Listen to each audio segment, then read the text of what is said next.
ఈరోజు దేవుని వాగ్దానం యెషయా గ్రంథము 43వ అధ్యాయం 19వ వచనం.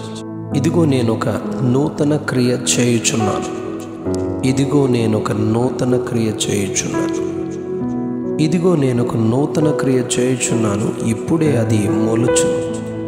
దానిని ఆలోచింపరా? నేను అరణ్యములో త్రోవ కలుగు చేయుచున్నాను, ఎడారిలో నదులు పారజేయుచున్నాను. యెషయా ఓ గొప్ప ప్రవక్త. తన తరములోని వారికి జరగబో సంగతులను యెషయా ప్రకటించినవాడు. అవిధేయత వలన దేవునికి మనుష్యులు దూరమగుట వలన దేవుని ఉగ్రతకు పాత్రులవుతారు. వారికి దేవుని హెచ్చరికను, ఆయన ఆహ్వానమును పంపినప్పుడు వెనుదిరిగిన వారికి పోగొట్టుకున్న సమస్తము ఆయన తిరిగి సమకూర్చుతారు. ఆయన నూతన క్రియ నీ జీవితంలో చేయుచున్నాను ఇదిగో అని ప్రకటిస్తారు. లోబడకుంటే వారి జీవితం నశించిపోతుంది.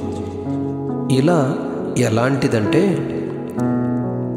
మన చేతిలోని ఫోన్ లేదా ట్యాబ్ ఛార్జింగ్ కొరకు హెచ్చరించి చాలా తక్కువగా బ్యాటరీ పవర్ ఉందని, ప్లీజ్ ఛార్జ్ ఇట్ అని సందేశం పంపిస్తుంది.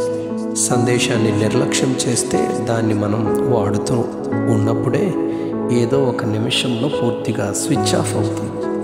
మరలా అది పని చేయాలంటే తప్పక ఛార్జింగ్ పెట్టాల్సిందే. ఇలానే మొబైల్ రీఛార్జ్ కూడాను. రేపటిలోగా మీ రీఛార్జ్ ప్లాన్ ముగియనుంది అనే సందేశం ముందుగానే పంపబడుతుంది. దాని గురించి నిర్లక్ష్యం చేస్తే సందేశం ఇలా వస్తుంది: మీ మొబైల్ ప్లాన్ ముగిసింది కనుక మీకు కాల్ చేసే, ఫోన్ చేసే అవకాశం లేదు కనుక రీఛార్జ్ చేసుకోండి అని సందేశం వినిపిస్తుంది.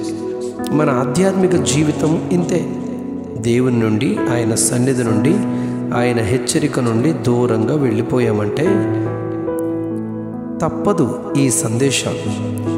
ఆయన ఉగ్రత, ఆయన కోపము మరలా దాని నుండి తప్పించబడాలంటే తప్పదు. ఆయన తట్టు తిరగడం, క్షమింపబడడం, శుద్ధి చేయబడడం. యెషయా గ్రంథం 43వ అధ్యాయం 24వ వచనంలో, నీ పాపముల చేత నీవు నన్ను విసిగించితివి, నీ దోషముల చేత నన్ను ఆయాసపెట్టితివి అని దేవుడు హెచ్చరిస్తున్నారు. 43వ అధ్యాయం 22వ వచనంలో, నీవు నాకు మొరపెట్టుటలేదు, నన్ను గూర్చి విసిగితివి కదా అని దేవుడు హెచ్చరిస్తూ, తిరిగి నీవు సమకూర్చబడితే 43వ అధ్యాయం 9వ వచనంలో, గుంపు కూడి నా యొద్దకు వస్తే, జనములు కూర్చబడితే, నిర్దోషులని తీర్చబడితే, తప్పిపోయింది విడిచిపెట్టినది దూరమైనది సత్యమే అని ఒప్పుకుంటే మీరు నేను చేయు నూతన క్రియను అనుభవిస్తారు. మునుపటి వాటిని జ్ఞాపకము చేసుకొనరు, పూర్వకాలపు సంగతులను తలంచుకొనరు అని యెషయా గ్రంథం 43వ అధ్యాయం 18వ వచనంలో ప్రభు చెబుతున్నారు. ఓ చిన్న ఆట వస్తువు ఉండేది. అది పిల్లల నోటిలో ఊదబడుతుంది. దానిలో చిన్న బంతి దానికి అమర్చబడి ఉండగా పిల్లలు ఊదినప్పుడల్లా అది ఆ బంతి పైకి ఎగురుతూ ఆడుతూ ఉంటుంది. పిల్లలు ఊదడం ఆపగానే నోటి దగ్గర ఊదే చోట ఒక చిన్న తొట్టి లాంటిది అమరికలో ఉంటుంది. అందులోకొచ్చి ఆ బంతి ఆపగానే ఊదడం కూర్చుంటుంది. మన జీవితం కూడా అలానే.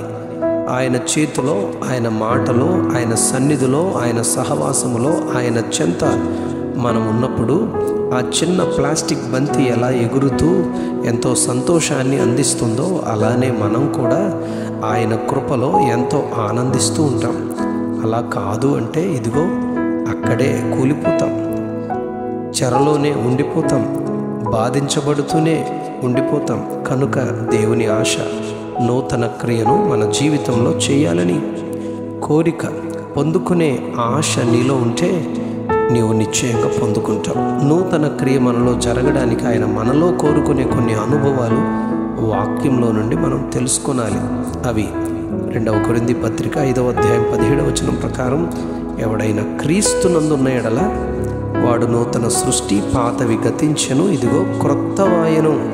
అవును, క్రీస్తునందుంటేనే నూతన సృష్టి, సమస్తము క్రొత్తవిగా మార్చబడతాయి. యెహెజ్కేలు గ్రంథం 18వ అధ్యాయం 31వ వచనంలో మీరు జరిగించిన అక్రమ క్రియలన్నిటిని విడిచిపెట్టాలి, నూతన హృదయము నూతన బుద్ధి తెచ్చుకోవాలి, మీరెందుకు మరణము పొందడం అని ప్రేమతో ప్రభు పిలుస్తున్నారు. తీతుకు రాసిన పత్రిక 3వ అధ్యాయం 5వ వచనంలో మనం చేసే నీతి క్రియల మూలముగా కాక తన కనికరము చొప్పున పునర్జన్మ సంబంధమైన స్నానము ద్వారా పరిశుద్ధాత్మ మనకు నూతన స్వభావము కలుగు చేయును అని చెప్పబడింది. యెహెజ్కేలు గ్రంథం 11వ అధ్యాయం 19వ వచనంలో నేను వారి శరీరములలో నుండి రాతి గుండెను తీసివేసి వారికి మాంసపు గుండెను ఇచ్చి వారికి ఏక మనసు కలుగు చేసి నూతన ఆత్మను పుట్టించి నా కట్టడలను నా విధులను అనుసరించు వారినిగా గైకొను వారినిగా చేసేదను అని ప్రభు చెప్తున్నారు.